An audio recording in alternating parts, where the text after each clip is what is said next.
非常感谢市长先生。首先，我想向受害者及其家属表达我最深切的哀悼。我们开展这一切工作，正是为了他们，为了确保他们能得到应有的正义，并确保此人被绳之以法。其次，我为我们的警局感到无比自豪，包括全体警员、侦探、实施犯罪中心、社区响应小组、情报部门、禁毒部门以及专案组。众所周知，就在上周六，也就是12月13日，普罗维登斯警察局和布朗大学警局共同处置了发生在布朗大学霍普街184号的这起惨剧。我们的警员在几分钟内就赶到了现场。当天，普罗维登斯警局的侦探们立即投入工作，着手调取监控录像，以查明此人的身份及责任人。我们通过监控录像锁定了一名嫌疑人。监控显示，该嫌疑人当时正从霍普街转入沃特曼街，那也是我们最早发布的视频片段之一。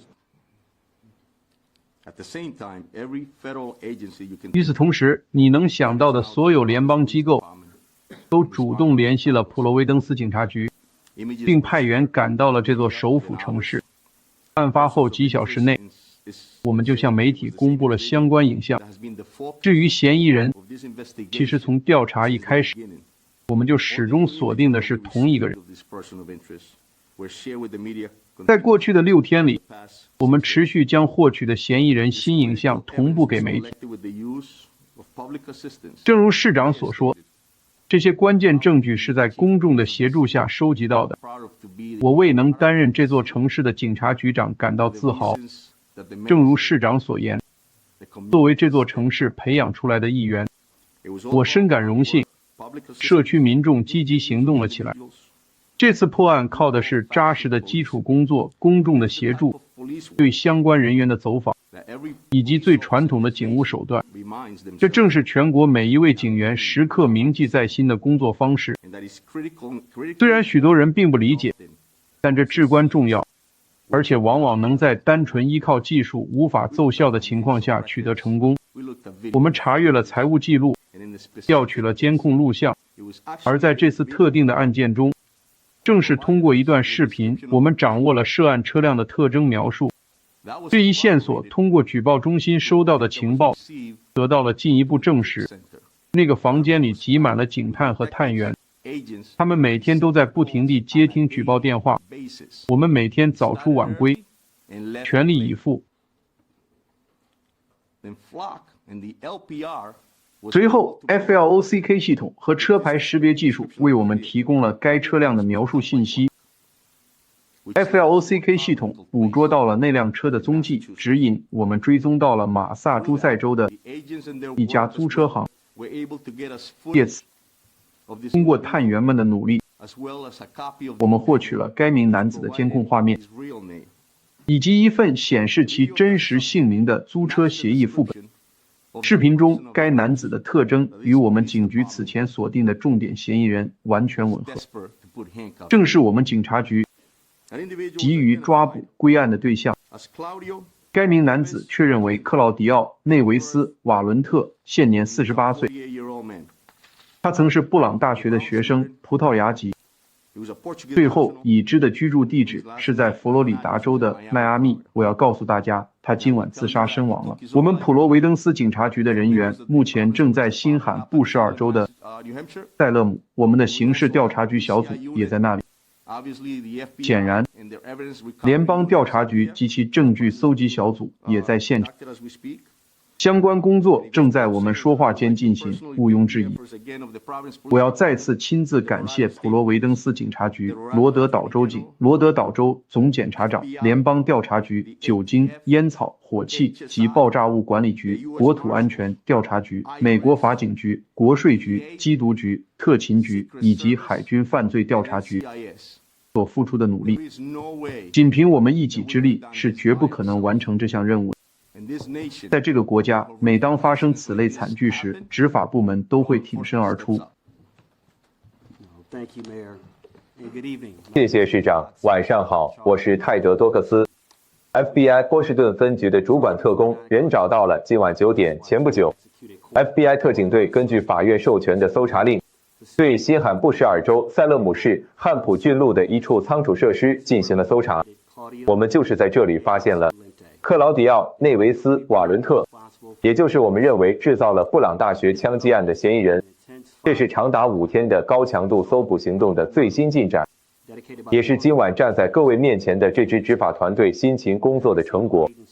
每一个参与部门都为此次调查贡献了各自的专业技能和知识，而这起惨剧的受害者和幸存者，正是激励我们坚持下去的动力。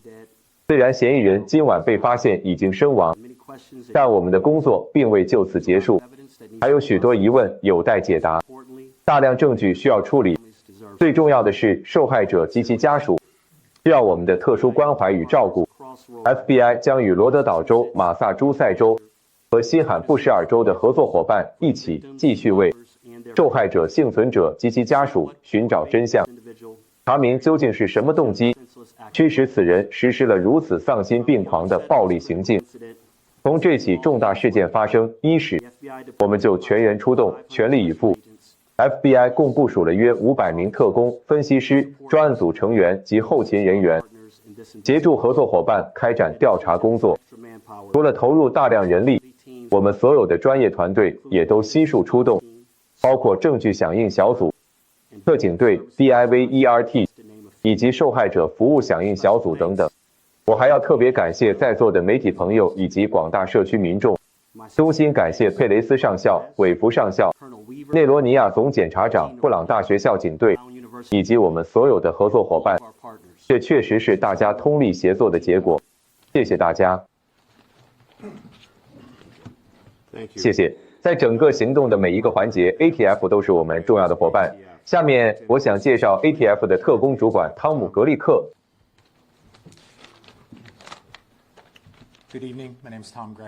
大家晚上好，我是汤姆·格利克，美国烟草、火器与爆炸物管理局波士顿分局的主管特工。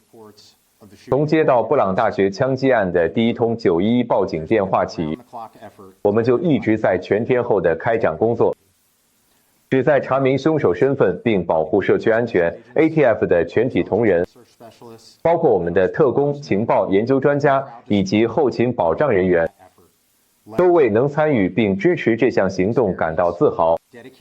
我们利用了自身的独特经验、敬业的调查人员、警犬训导员以及涉案枪支情报技术，例如通过全国综合弹道信息网络来比对弹道证据，并运用其他可用工具来支持调查。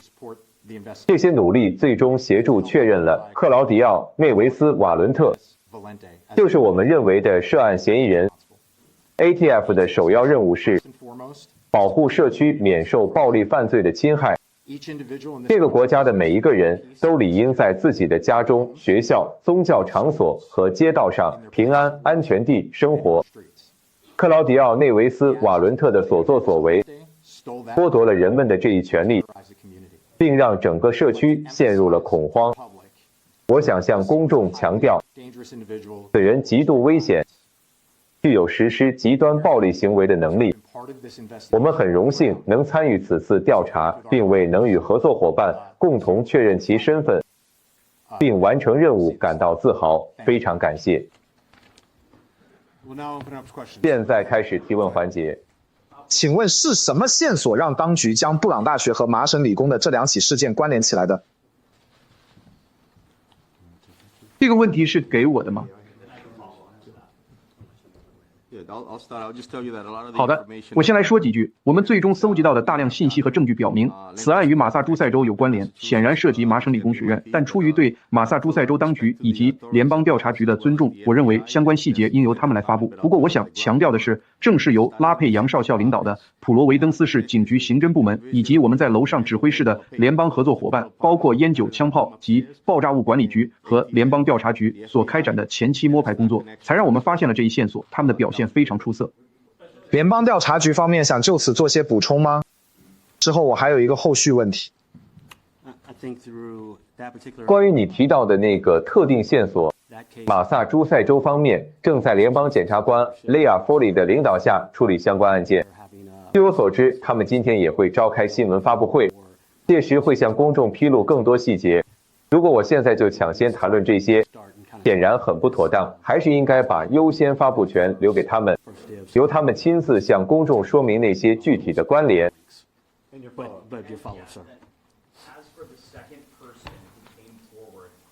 另外，关于主动联系警方的第二个人，那人提供了什么线索？他认识枪手吗？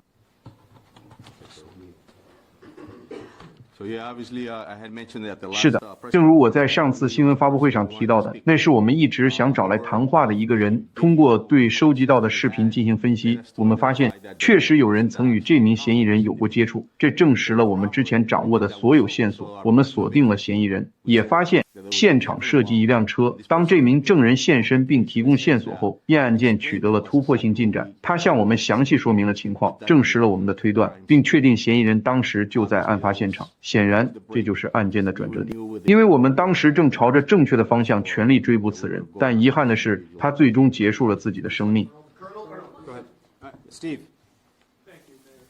谢谢市长，请问瓦伦特先生是单独行动吗？你们是否认为这起事件背后存在反犹太主义因素？据我们目前所知，他是单独行动。这起事件是否涉及反犹太主义因素？据我们目前所知，没有这个因素。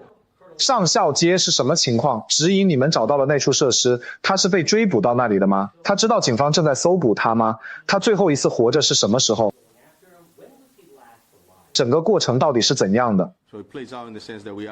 事情的经过是这样的，显然，正如我刚才所说，我们收集了所有证据，我们查到有一辆租赁车辆，并掌握了该车的信息。显然，联邦调查局和其他机构核实了财务记录。抱歉，实际上另一家机构也核实了。总之，多家机构核实了财务记录。这引导我们找到了那个地点，让我们得知他确实在那个仓储中心租了一个单元。当他自尽的时候，他知不知道？他是知道警方快追来了，还是说他只是去了那个仓库？他在那个仓库里待了多久？约翰，关于这一点，我们目前还不清楚。当时我们正全力进行搜捕，而追踪的线索最终把我们引向了那里。谢谢局长。关于克劳迪奥，我有几个问题想请教。他毕业于……其实他没毕业。他20多年前在布朗大学就读，最后已知的住址是在迈阿密，而现在他却出现在了布朗大学，可能还去过麻省理工学院。关于是什么把他引到这儿来的，您目前了解多少？有些问题目前还没有答案。关于这一点，我们无法给出明确的答复。很明显，他来到这里，制造了这起骇人听闻的惨剧。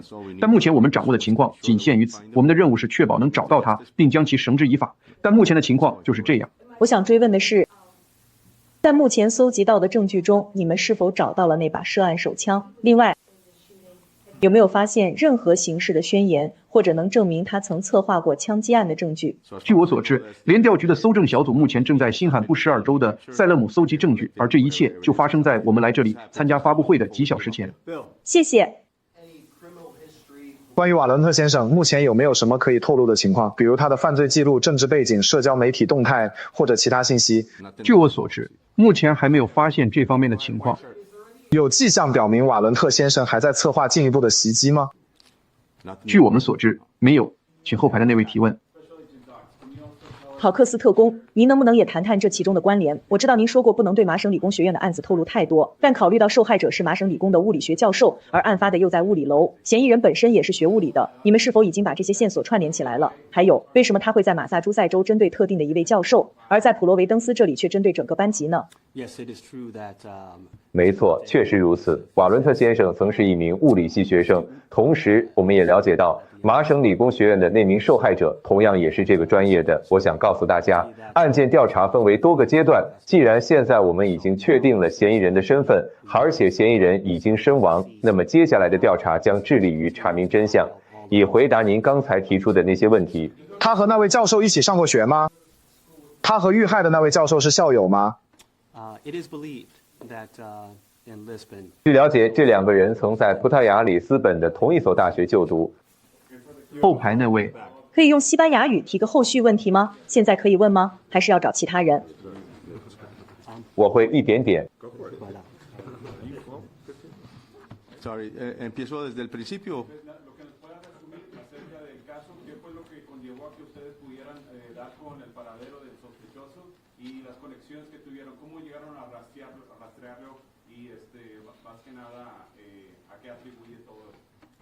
刚才他的问题是，我们是如何锁定这名嫌疑人的，以及具体发生了什么？ Verdaderamente lo que pasó, obviamente el incidente del sábado 13 nos llevó a tomar evidencias, colectar evidencias de videos, de informaciones y expliqué que es muy importante el trabajo de los policías y los detectives en el piso, haciendo el trabajo duro, recolectando videos, recolectando testimonios. En este tipo de casos recibimos información, obviamente 在这类案件中， recolectamos. 我们通过收集到的视频获取了线索，显然从调查伊始，我们就锁定了一辆涉案车辆和一名嫌疑人。随后，我们掌握了车牌号和车辆描述，并发现该人是在马萨诸塞州的一家公司租用的这辆车。我们前往马萨诸塞州后，调取了该人的监控视频，确认其体貌特征与我们在普罗维登斯市锁定的嫌疑人完全一致。接着，我们与联邦探员协作进行了深入调查，通过财务记录追踪到了新罕布什尔州的塞勒姆。今晚，联邦调查局的战术小组进入现场，发现该人已经自杀身亡。目前我们仍在进行后续调查，以了解更多关于他的背景信息。上校，现场是否发现了遗书或宣言之类的文件？如果有的话，里面是否交代了作案动机，或者提供了其他与这起枪击案有关的信息？联调局的搜证团队目前正在新罕布什尔州的塞勒姆工作，目前我们还没有这方面的信息。有没有迹象表明为什么是现在？这件事发生在周六，背后有什么特殊含义吗？ 是的，我想我们目前还无法回答那个问题。关于作案动机，还有很多未解之谜。我的意思是，我认为现在的核心问题是，正如我们昨天所说的，关键在于确认死人的身份。我觉得其他的答案会陆续揭晓，但一旦我们确认了他的身份，这要感谢那位挺身而出的热心人，他提供的线索让我们查到了车牌号，进而追踪到一辆租赁车，并发现他是用自己的真名租的车。这确实让案情取得了重大突破。但至于为什么针对布朗大学，我觉得这还是个谜。我想马萨诸塞州那边可能有些情况我还不完全了解，因为我们正在朝这个方向调查，但马萨诸塞州警方或许能分享相关信息。是的，我们完全不清楚为什么是现在Dan，或者为什么是布朗大学，为什么是这些学生，为什么是这间教室，这些对我们来说确实还是未知的。也许以后情况会变得明朗，我希望如此，但截至目前还没有。这个问题是提给上校或者总检察长的。在2点16分的一段监控视频中，出现了那个显然让案情取得重大突破的关键证人，还有瓦伦特先生。可以看到他们消失在了灌木丛后面。那么这第二个人当时是在跟踪枪手吗？他认出对方并上前质问了吗？当时的互动情况是怎样的？另外，我还有一个后续问题。这是一个非常好的问题，相关的细节都会在随后公布的宣誓书中得到详细说明。不过，我可以先给各位做一个简要的解释。我们之前想找的那个人，在当天早些时候曾与嫌疑人有过接触，后来就在你刚才提到的那个时间点，他再次观察到了嫌疑人，并决定上前质问他为什么会出现在布朗大学校园内。就在那时，这名嫌疑人，也就是克劳迪奥·内维斯·瓦伦特，转身就跑，但随后他被我们想找的那个人追上了。两人之间发生了一段对话，瓦伦特问他：“你为什么要骚扰我？”随后，这位为案件提供关键线索的人就离开了。这些信息对我们来说至关重要，因为它不仅印证了侦探们在监控视频中看到的情况，还提供了一份非常详尽的说明。我想问的是，为什么发现布朗大学附近有可疑人员的是普通市民而不是警察？另外，那辆车在那个位置停了多久？是停了几天几小时还是几分钟？我的意思是，具体情况到底是怎样的？从目前的证据来看，车子似乎已经停了好几天了。至于为什么普通民众会觉得这很可疑，这是一个很好的切入点。我也正想强调这件事，这正是我们每个人都应该做的，不是吗？这也和个人性格有关。有些人天生就比较留心周围人的动向。在这个案子里，这位市民决定多观察一下。我很庆幸他这么做了。难道警察不应该关注这类情况吗？既然嫌疑人已经无法被起诉了，董检察长，您能不能解释一下，他当时在教室里喊了什么，好让大家心里踏实点？是跟恐怖主义有关吗？还是针对那个班里的学生？他到底说了什么？好的，关于那个问题，我先稍微补充澄清一下。那位市民和嫌疑人是在 Barris and Holly 的洗手间里发生的接触。普罗维登斯警方显然不会去巡逻 Barris and Holly。坦白说，那是布朗大学及其校警的职责。他们在那里发生了接触，然后我们的那位市民，也就是目击者，跟着他走了出来。因为据他向我们解释，他觉得那个人不属于那里，所以他才跟了出去。至于他到底说了什么，我今天掌握的情况并不比昨天或前天多。有些目击者说他什么也没说，还有些人说他发出了类似狗吠的声音。别问我为什么，我也不知道，就这些。据我们目前所知，除了这些，他没有说过别的话。今晚站在这里之前，我们已经询问了所有能找到的当时在大楼里的人。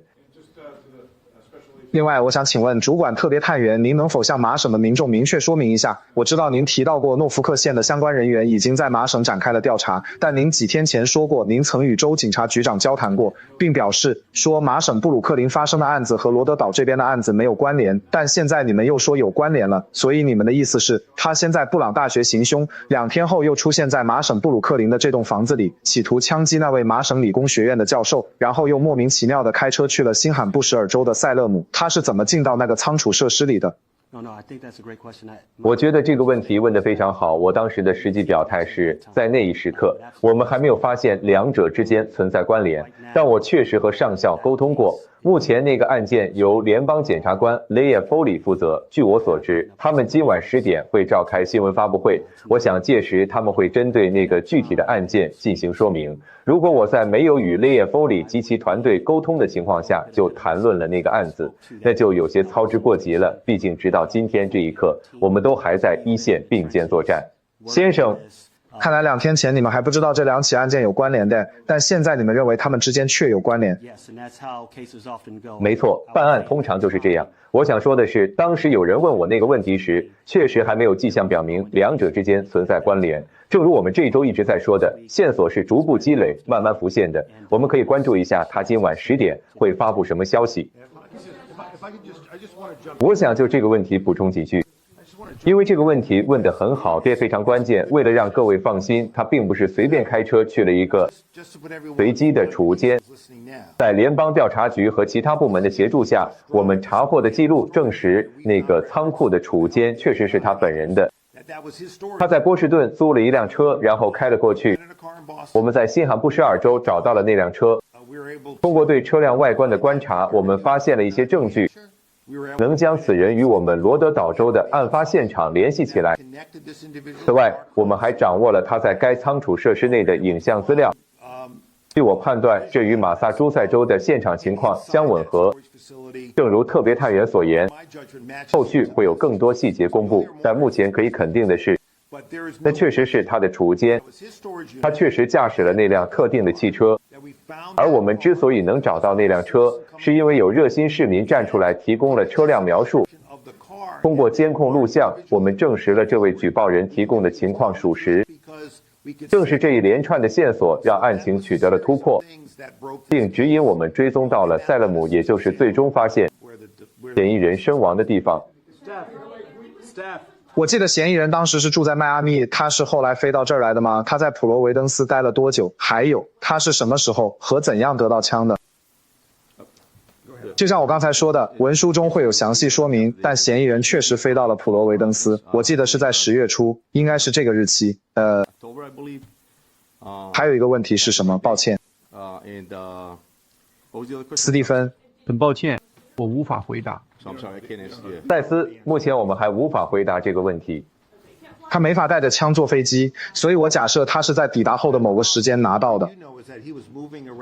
这种可能性确实存在。我们目前可以确定的是，在10月、11月和12月期间，他一直活跃在新英格兰地区，请大家留意。我们刚刚确认，在新罕布什尔州发现了一具尸体，现场还起获了枪支。目前我们仍需将这些枪支与罗德岛州掌握的弹道证据进行比对。我预计马萨诸塞州那边也会开展类似的工作，不过那是属于其他辖区的调查了。当然，我们随后还会进行 DNA 鉴定，以确保万无一失。但可以肯定的是，我们100%确信此人就是我们要找的目标。从追捕涉案嫌疑人的角度来看，此案已经可以结案了。Steve， 我再补充一点，我想达克警探刚才已经说明了，显然我们之前并不知道他的身份，在完全不了解一个人的情况下，要查清他过往的所作所为，确实非常困难。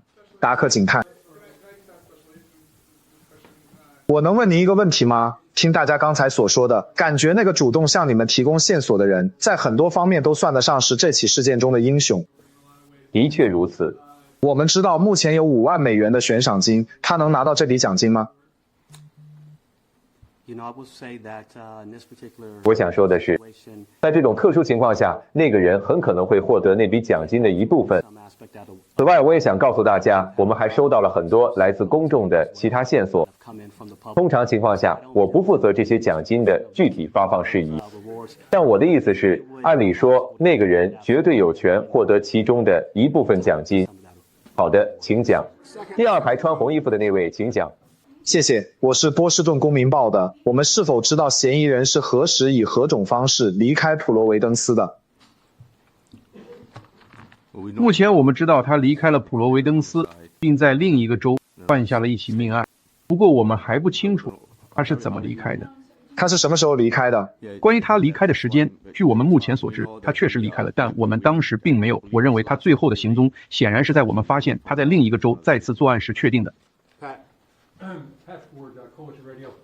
联盟广播电台泰特福特。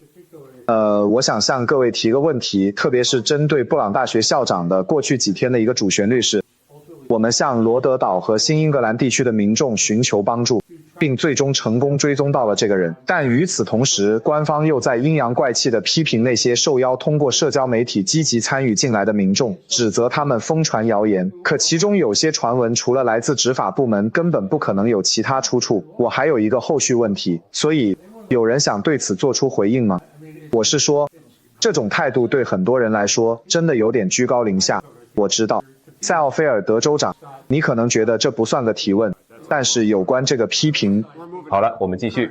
关于提供破案关键线索的那个人，相关信息最初是发布在网上的吗？还是通过分享传播的？或者说那个人是因为看到网友的讨论才决定站出来提供线索的吗？没错，网上确实出现了一条线索，我们当时也一直在按程序核查，想查明提供线索的人是谁。随后我们确定了想要约谈的对象，接着发现那个人其实就是你提到的在网上发布线索的那个人。那个人是住在本地吗？就是我们之前带回警察局问话的那个人。你们在开头展示的那些能看清瓦伦特先生面部的画面是从哪里获取的？那些照片是在我们调查发现的那家租车行拍的。也就是说，不是在布朗大学拍摄的吧？不是。帕克森校长，我想请教一下，根据目前掌握的情况，在枪击案发生前的几个小时，嫌疑人曾与另一人在工程大楼内有过接触，我有听员工反映。布朗大学此前就有人对该大楼的进出安全问题表达过担忧，您是否听说过这些反馈？针对人员随意进出大楼的安全隐患，校方此前是否采取过相应的改进措施？确实，这是一个非常好的问题。我想我们需要回头去梳理一下。目前我们还不清楚这个人到底是怎么进去的，也不清楚他是什么时候进去的。我们确实知道那天因为要举行考试，大楼没有上锁，这也是我们需要进一步调查核实的情况。此前，您是否听教职员工反映过关于这栋建筑安保方面的担忧？我个人并没有听说过这些顾虑，但是帕克森校长，我是 NBC 10台的丹詹尼。我想回到周六晚上我刚赶到现场时问过您的那个问题。这栋建筑里没有安装监控摄像头，而执法部门的人员，包括现在站在您身后的几位，都曾表示，如果布朗大学在那栋建筑的那个区域装了摄像头，我们早就把这人抓住了，甚至可能阻止事态进一步恶化。您能回答一下我这个问题吗？我想我们并没有公开过布朗大学摄像头的具体分布位置。但那栋楼里没有摄像头，否则他们为什么要从租车公司调取监控呢？我们在布朗大学安装了1200个摄像头，但那栋楼里没有。我们在那栋楼里确实装了一些摄像头，那是一个很大的建筑群。在我看来，虽然我不是执法人员，这起案件中的视频证据起到了巨大的作用。嫌疑人在社区里走动的那些视频画面，对破解此案非常有帮助。所以，我认为视频非常关键。正如总检察长在最近的新闻发布会上所说，这个人并没有在布朗大学校园里逗留，他只是进了校园边缘的一栋楼，然后就离开了，之后一直待在周边社区，调查重点也因此集中在这些社区，而那里的视频记录对破案起到了至关重要的作用。不过具体情况你们也可以再问问他们。我的第二个问题是给丹的追问，校长女士，这也是给您的追问。没错，视频监控在这次案件中确实发挥了巨大作用，包括邻居们提供的画面以及拍到那辆租赁车辆的视频，但那栋楼里并没有监控录像，而他无论是之前发生冲突时还是后来回来决定行凶时，在那栋楼里都是出入自由。你们在那栋楼里根本没装摄像头，你就干脆承认了吧，咱们好结束这个话题。还有，我的下一个问题是，你们以后会不会安装监控摄像头？是的。您会在那栋楼里安装摄像头吗？在那里增加更多摄像头吗？是的，我想我们需要进行审视，我们会审视已经采取的所有措施，但我并不认为那栋建筑里缺少摄像头与这起事件有任何关联。我们会向前看，